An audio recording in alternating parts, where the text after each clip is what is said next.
Yeah, I was gonna say, man, it's like, how weird is it that the last time we saw each other in Manhattan, like we had no Yeah. idea that this would be the next time. The next time we met, it would be under such weird circumstances, you know? A year later, after not sitting down with anybody. Yeah, no, that because this was right before. That was in November of 19, right? Yeah, Yeah. yeah, like right before, just like Yeah. literally a couple of weeks slash a couple months, a Yep. few weeks slash a couple of months before everything really kicked off, and man, a lot has changed. A lot has Boy, changed. it seems like a different world, doesn't it? Yeah. It is, man. It's like a science fiction Yeah. movie, and it's like you always love science fiction movies, and you always like kind of imagine what you would do, but actually living through one is not that fun. Right. I was going to say, those are supposed to stay in the imagination, right? Right. So I only have you for about 30 minutes, so I want to kind of like run through a few questions here. All right. First of all, the big thing, I don't know if you guys follow the chatter on AR on Twitter AR, you know, like just like the AR people on Twitter. And right after not right after, maybe about a few days after, maybe a week after the announce of Mesh, the question came up as to the beautiful, you know, referencing the beautiful video. Like that video demo of like Mesh is just, it's incredible. It's not only the reason why I think a lot of people got excited by it is because it not only looks like science fiction, but you know we now have the technology via HoloLens and I guess Kinect, and you know the software and everything. We can actually do this. But Yeah. one person raised the question, "Hey, wait! This what they're talking about right now is possible via like kind of simplistic avatars, but the more realistic, I guess, volumetric." Holographic looking stuff, you know, that was represented in the video that requires sensors. So and we all kind of sussed that out and kind of like worked it out on our own. We think we know that is the case, but I wanted to just let you go on the record and kind of describe what exactly we're seeing in the video in terms of what's possible. Yeah, I think the short answer to the discussion is yes, that is correct. And the way that we describe it is that one of the core capabilities of Microsoft Mesh is a sense of presence, giving you this true ability to feel like you are in a physical location that is, you know, hundreds or thousands of miles away from you. So to be somewhere where you are not is a key capability of this technology. And the way that we represent your agency, your presence remotely, is really it falls somewhere on a spectrum that you've described. At one end of the spectrum, the more simple end of the spectrum, is an avatar, and in this case, you've seen from the videos and other demos that this is we started with the AltSpace avatar system, and the team has brought that over onto Azure actually, and so now it'll inherit all of the enterprise grade management and security and other things that folks expect from Azure. But that's kind of the simplest form, the simplest end of the spectrum.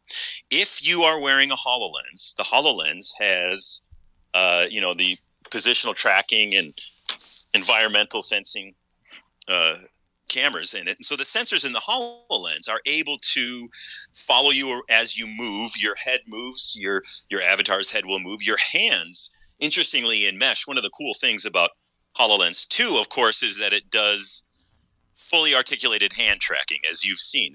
HoloLens 2 looks at 25 distinct points of articulation on each hand. And so when you're wearing a HoloLens and you're using Mesh, you will be represented as an avatar, but that avatar will have the same full degree of hand motion that you do in HoloLens 2. So that's kind of the simplest end of the spectrum.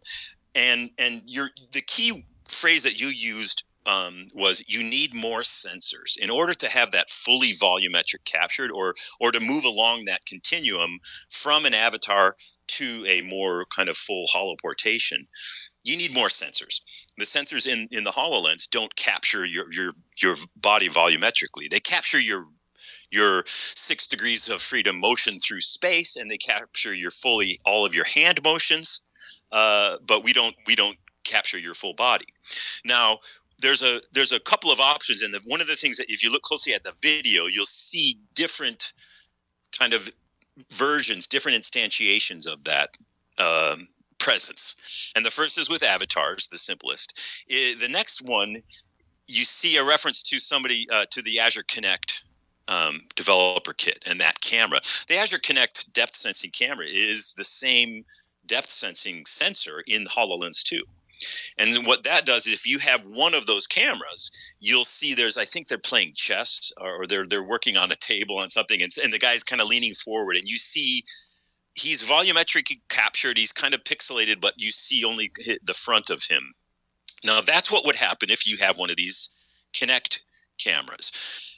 Or, of course, you could use other depth sensing technologies. You could use LiDAR. You could use, something else. This particular camera is a time-of-flight infrared camera that we use in Kinect.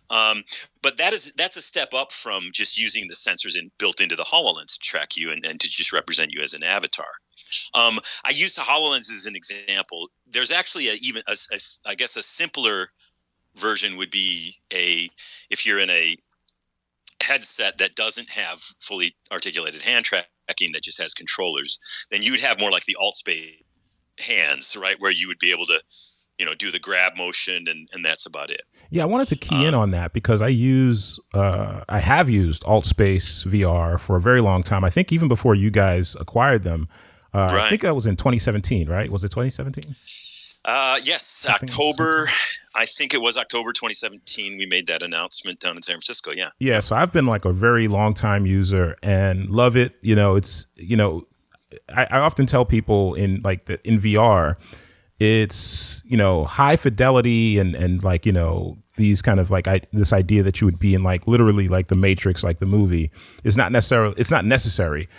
Good enough is what you need. And I think that was proven, that was borne out with Burning Man this past year, right, which I attended. And I have to tell you, I had never been to Burning Man in real life, but I attended this one in VR, in AltSpace VR. And I went to so many rooms, like dozens of rooms over the course of like 6 hours. And they embraced me. I mean, complete strangers. They treated me as though I was actually, these are like old school, like veteran burners.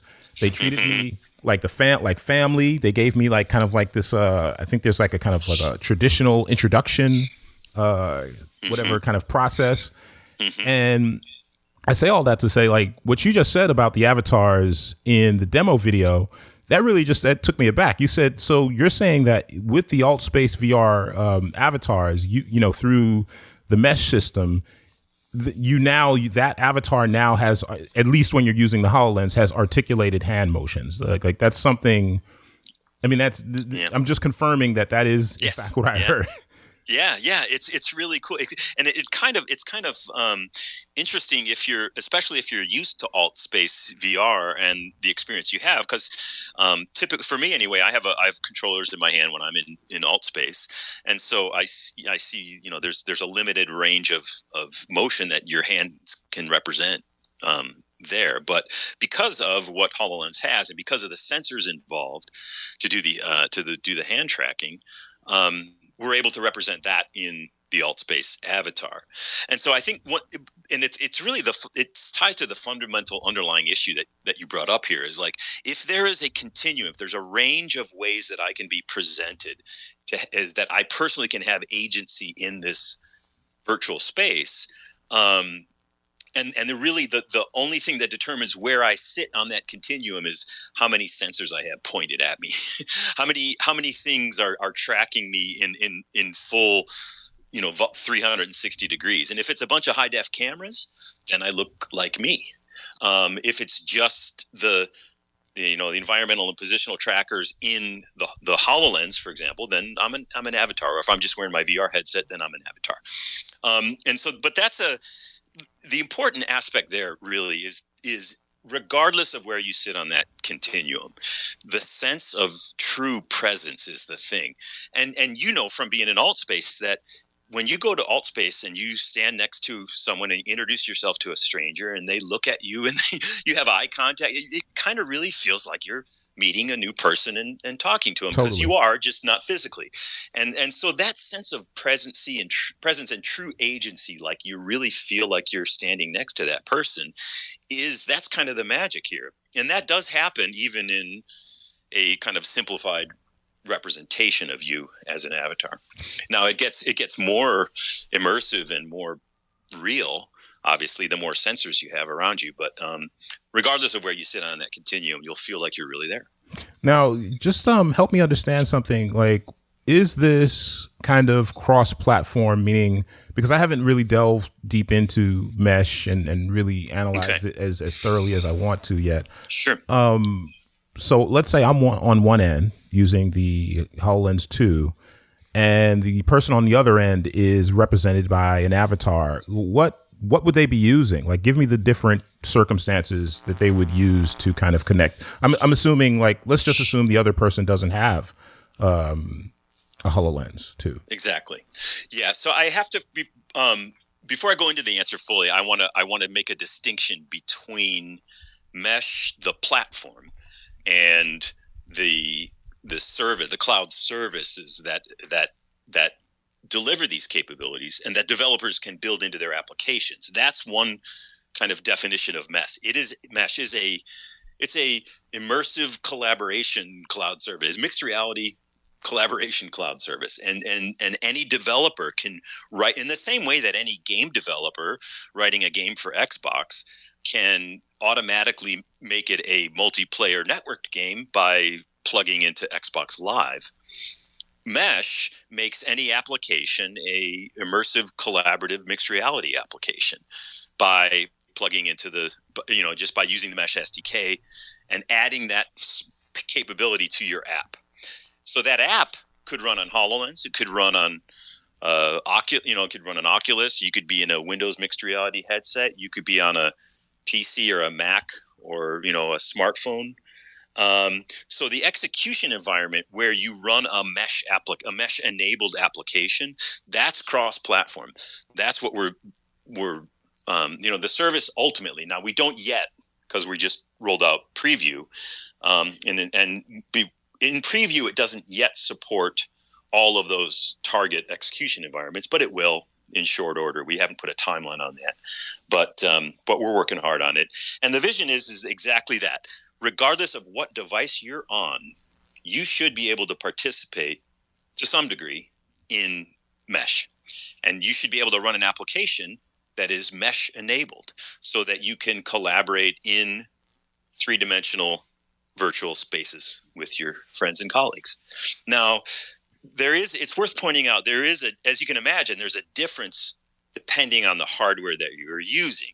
If you and I are both wearing HoloLens, we could run a Mesh application and we would be represented by avatars, and we could walk around each other in a virtual table and share and collaborate and work on a drawing or an architectural diagram or whatever we're working on.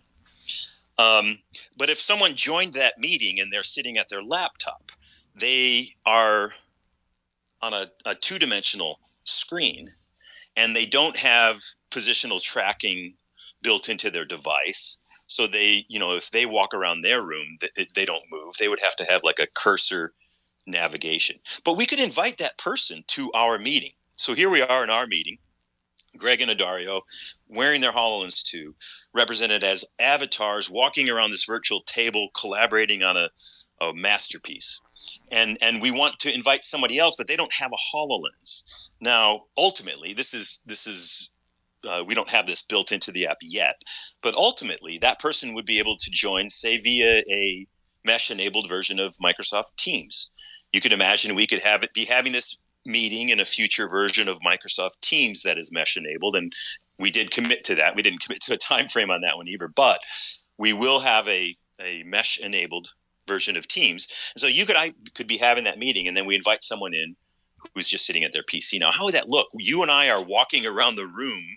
To me, it looks like I'm here in my home office. To you, it's where you're sitting right now. And we both walk around the room and we see a representation of the other person and the digital objects on which we're collaborating. And so the third person joins the room, but they don't have a HoloLens. Well, they might show up as just a 2D window.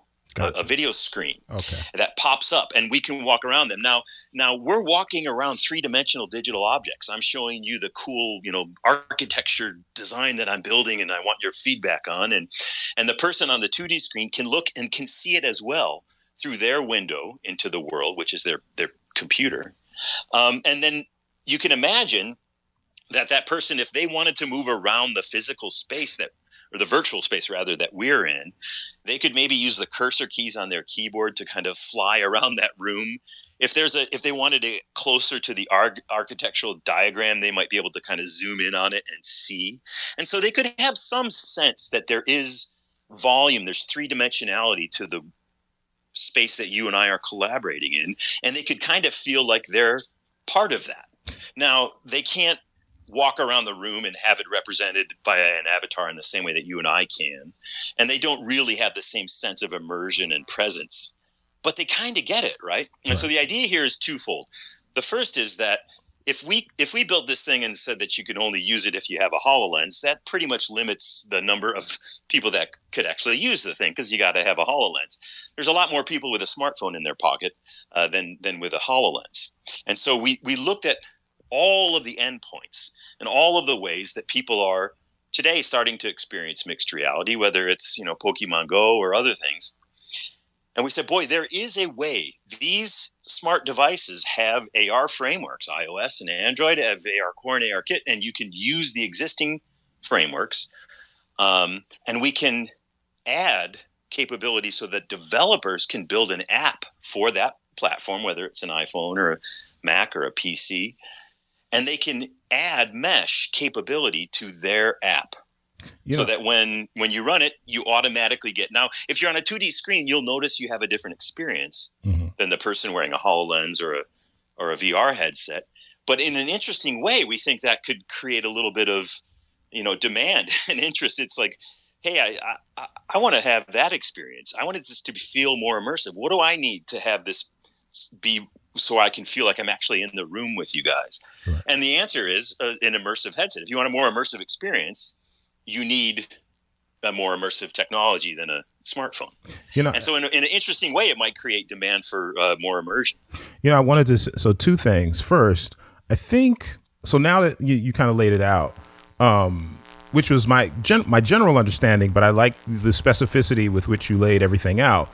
I think part of some people's confusion was often when we're thinking about the world of 3D and the metaverse, when we hear the word mesh in general, we think of this layer, this kind of like virtual layer over everything and tracking everything. Whereas I think in this case, mesh actually just means bringing everything together. Like, yes, there is kind of like this virtual layer kind of bringing everything, together. But in this case, and correct me if I'm wrong, but in this case, it doesn't necessarily mean the same thing as what we would normally come to think of as mesh in the 3D sense. It's more bringing things together. Do I kind of have that right? Or yes, okay, yes, I think and we realized that there was both kind of existing interpretations of the word mesh and kind of some legacy former even Microsoft products or things that we're talking about. But I think it kind of fit well, because it really, what we're talking about is a substrate that enables that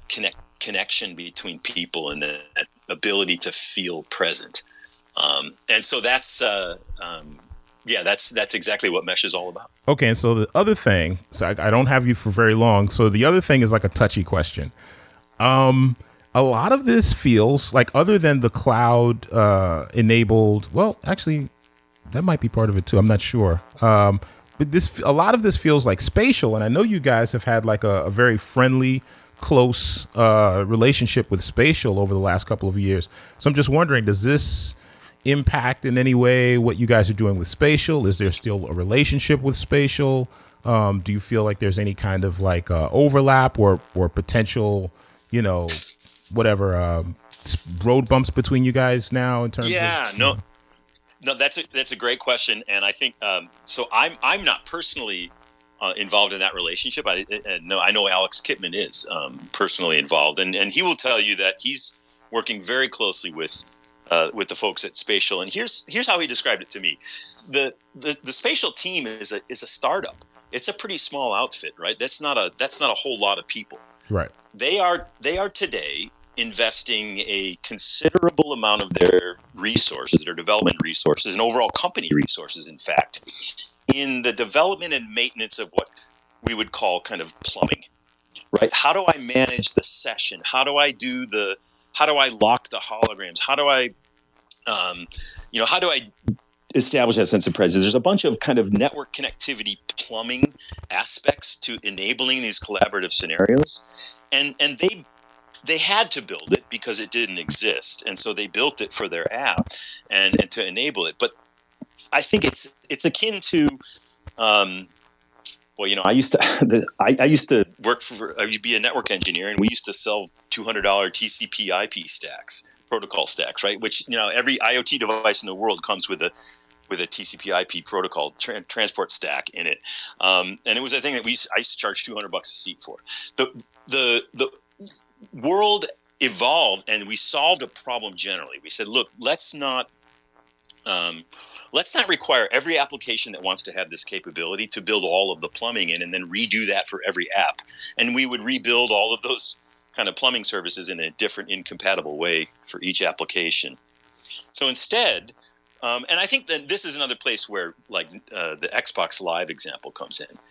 Before that service, there was multiplayer networked gaming, but the ISV, the app developer, had to build that capability into every game they built, or each ISV had their own different platform that they would have to build. And so what happened was, like, people realized, boy, the idea of having networked multiplayer gaming is something that is pretty generally applicable, and we should just solve that problem more broadly for the industry, enable it as a service that any ISV can build into their application. And then we won't have the situation where we have, separate, incompatible walled gardens of solutions for this type of thing. And so I think the longer answer to your question about spatial is that we're solving a problem generally, so that any developer can build in collaborative, shared, immersive experiences into their application. And this is going to mean that spatial, and this is what Alex has talked to them about, they can work with us on that plumbing maintenance of the collaborative, the substrate piece, and then they can add and kind of focus some of their investment and their resources on things to differentiate their service and their application. Yeah, and so I think what I'm thinking. Yeah, is, it's a story we've seen. What I'm thinking is it's less that mesh is in any way necessarily competing with spatial. It's more that mesh is now allowing a lot of people to compete better with spatial. You know what I mean? Yeah, and they've got a head start, and they've got a very clear idea of the value proposition that they're offering, and in some ways this will enable them to even increase the focus on their offering. And so we this is an idea that has happened before in our industry, right? There's a really hard thing to do that offers a lot of benefit, and so somebody solves that problem once. And then people look at this and say, boy, how many times do we want to solve this problem? Do we want to keep solving it for every application? Or is there a generalized approach that someone can provide that presents us with a foundation upon which we can all build our own kind of interpretation and go off to meet the needs of our specific audience? Yeah, I think that's what's happening here. Yeah, it's almost like it reminds me of like the web browser days when everyone was trying to figure out, what layer to use to access the internet in a more user-friendly way. So this is almost like a web browser for reality, meaning mesh. Yeah. Like kind of like allowing people to create, well, mesh not itself, but allowing people to create various web browsers for reality. You know what I mean? Yeah. It's almost more like some of the underlying standards that we say, here's how some of these foundational plumbing issues can be solved, and then you can build on top of that. Right. And the approach is it's interesting because the way the one of the dynamics that we anticipate is something that we saw with speaking of Kinect, when we did Kinect for Windows, right? So Kinect was hello. Oh no, I can't hear you. Dream. Oh, you cut out for a bit. You cut out for about 10 seconds. Am I back? Okay, good. Yeah. Okay. Oh, okay. I'm sorry. I'm back. So Kinect. One of the things that was really the start of this the whole journey, and so hang on, I'm sorry, I need a little feedback here. But in any sense, yeah, that's I totally forget the point I was going to make. But it'll no, it's okay. It's okay. Sorry well, no, about that. you answered my question to my satisfaction, and I hope to listeners' satisfaction. So moving forward, I mean, like, what I kind of want to like begin to wrap up, but we just heard about like kind of like the development or like the next iteration of kind of and I know you're not really here to speak about this other stuff, but I got to take a chance here and see if what you'll give me. The military contract, the development of the specialized HoloLens headsets for the military. Do you have any tea on that? Any info or any kind of perspective on what's happening there? No, I'm not as close to that these days, but we have been working with the Department of Defense and U.S. Army to develop a device for them as part of the IVAS program, and it's going really well. We won a contract to build a prototype, and based on the Army's evaluation of that, they'll look at the final production contract. So we expect to hear more on that relatively soon. Gotcha. Just had to take a shot. Yeah. No, I mean there's a whole bunch of interesting things about that, the approach that they're taking, but it's a new way of industry and Department of Defense working together, and I think it's going to set some, just a new way of being smarter about how we build things. So to wrap up on Mesh, just give me some specifics. Like, are there cost tiers? Is there a developer, professional, enterprise level? Like, give me the nitty gritty. Like, how is this actually going to be rolled out in terms of accessibility? Well, we haven't announced, okay. So we haven't given a lot of detail, and that's why you haven't heard any. What I think that the way to think about the important parts of this from that standpoint in terms of how we go to market. Number one, I think this is another case where not to harp too much on the Xbox Live example, because one way the Xbox Live example is not appropriate, for example, is that is not cross-platform. So this is like Xbox Live that's cross-platform. So another way that it's like Xbox Live is that it doesn't cost a developer anything to build this capability in. We will make Mesh freely available in the SDK for developers to build this capability into any application. In the same way that any game developer can build Xbox Live at no cost to them, because the assumption is that I have an Xbox Live. You make that a requirement for the game, and then the developer can just assume that that's a service that the user has. I think you can think of Mesh in the same way, is that for developers it'll be free. They can build it into any app, and then they just assume that the person using the application has the ability to access the service. And so I'm guessing that, like, with the cloud component, that there will be some,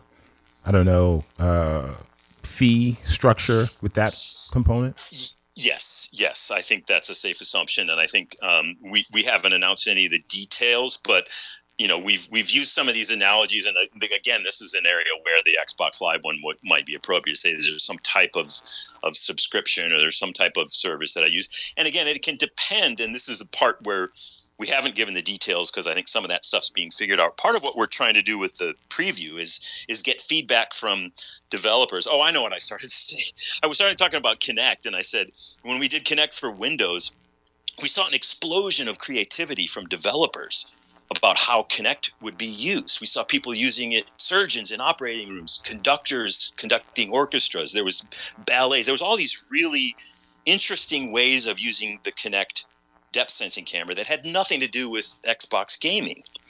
And that was a direct result of the creativity of developers getting their hands on it. And I think the point I was going to make that I just remembered is that now that we're in preview, turning this over to developers is going to teach us so much about how this can be used. And so we expect a whole bunch of innovation to happen. And part of this process now will be, okay, what are the key scenarios? What is the business model? How does it make sense? What are the different use cases and requirements, and how might this all fit together. And so that's part of what we're figuring out, frankly, during this preview process is, we have some ideas, obviously, but we haven't finalized them. So we didn't want to kind of announce a bunch of, SKUs and pricing and all that stuff and just have to undo it, because we do expect to learn a lot from this preview. So I think as we roll forward over the next few months, we'll get more and more feedback from folks using the preview. And that will inform kind of our decisions around, product, how we go to market. What are the SKUs? What are the pricing, and how do you get mesh? Gotcha. And so that's the stuff we're figuring out now. Okay, and then finally, for those who aren't kind of like steeped in the various suite of software offerings from Microsoft, just give me like a kind of like a basic idea of how Mesh sits alongside or differentiates itself from Azure. Like what the two services are both like cloud oriented. So can you just differentiate for like the person new to these services? Yeah, no, that's a great question. The way I would say it is that Microsoft Mesh is an Azure service. It is a collaborative, immersive platform that uses Azure to deliver those capabilities. It is in effect an Azure cloud service. It uses it'll utilize the Azure remote rendering that we introduced a couple of years ago. It uses Azure to manage your identity, whether that's through Azure Active Directory or through your Microsoft account. So it's right to think of Microsoft Mesh as a service built on Azure. Gotcha. Okay, and then finally, like just since this is audio, can you tell people like where to find out more about Mesh? That feels like a question I should know off the top of my head. You don't have mesh.com? Oh my God. I don't. Heresy, sacrilege. That's like a 101. Okay, well, no. It's fine. They can just go to Microsoft and look around for Mesh, Microsoft.com. I know you guys have that domain. So we do. We have Microsoft.com/mesh. Gotcha. Is actually the place. I just found it. Oh, and before I let you go, one thing I wanted to tell you is like with this whole NFT craze going on, I keep getting people coming to me who are artists. They're traditional artists, but they aren't VR artists. They're not AR artists, and they're wondering like, hey, how can I create some cool virtual, I don't know, scenes or objects or whatever. And I've been directing a lot of people toward Maquette. Good. I was just going to say that. Maquette is a really powerful tool for creating. I mean, it was designed to create user interfaces and experiences for immersive applications, but as you know, you can use it to do any kind of 3D content. It's a really powerful tool. Yeah, it's deceptively simple because when I first opened it, I just thought, because there are just so many building block VR apps out there. But when I actually used it and also kind of explored some of the existing demos that are in there, it's deceptively powerful. So that's why I've been suggesting it to people who are like complete newbies, have no coding skill, no real familiarity with like virtual creation. So, maybe you guys will see more uptick there. Good. But by the way, since I asked about T, anything on AltSpace VR, anything going on of note beyond this very interesting kind of avatar thing that we discussed earlier?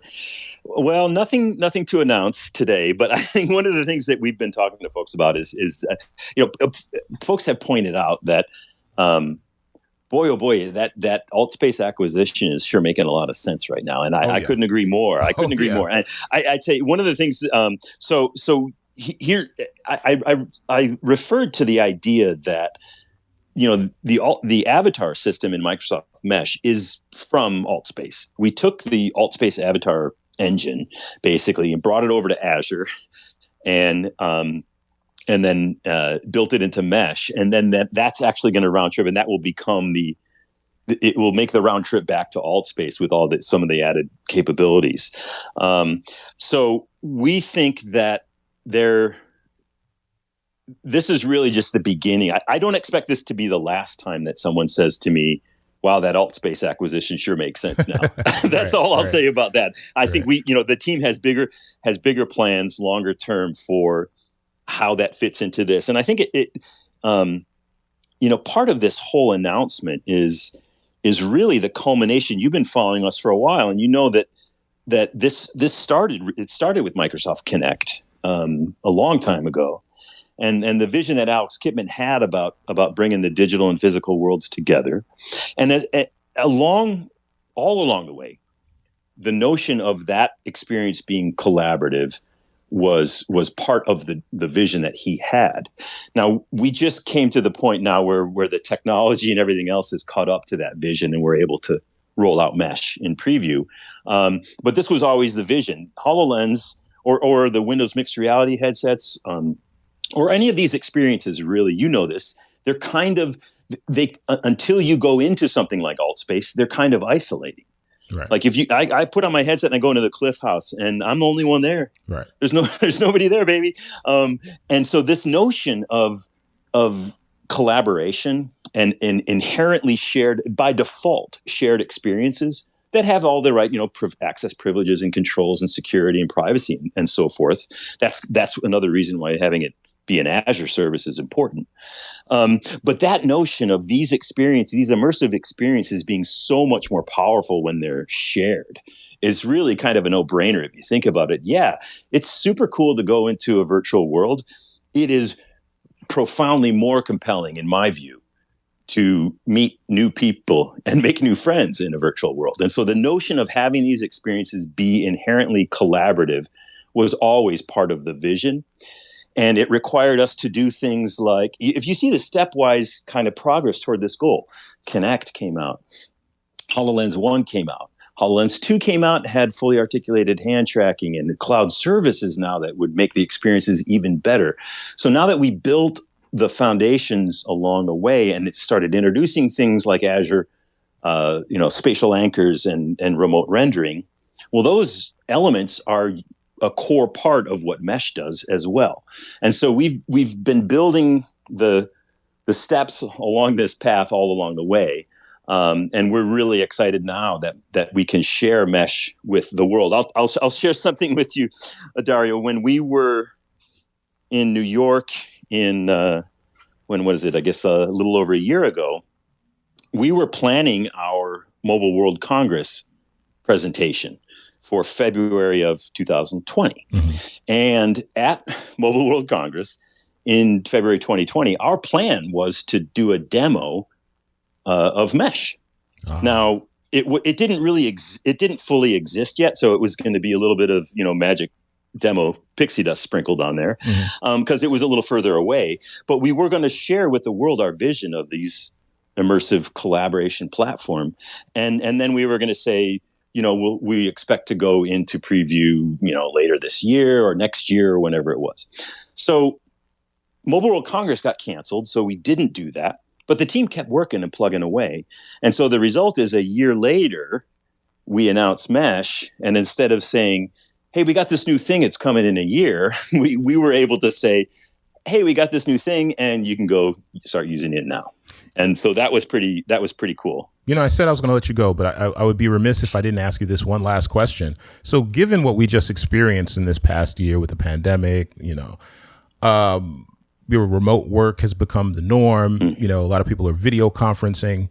And a lot of people have begun to look at AR and VR as kind of like, these alternatives. Now, not everyone has waded into the water. A lot of people are still like keeping it extremely simple, via video. But I'm just wondering, like, as someone who's been so close to the AR side of what's happening at Microsoft, HoloLens, like, what have you learned over this past year? Like, is there any anecdotal situation that you came across or learnings, things that you just discovered over the past year with regard to how we can and will use AR, like, moving forward?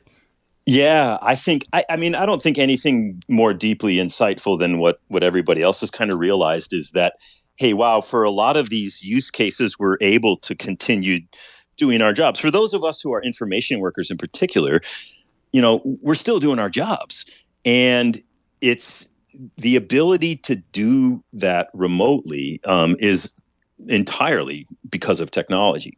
Now, one of the things that we're also realizing is that it shows the importance of that sense of presence.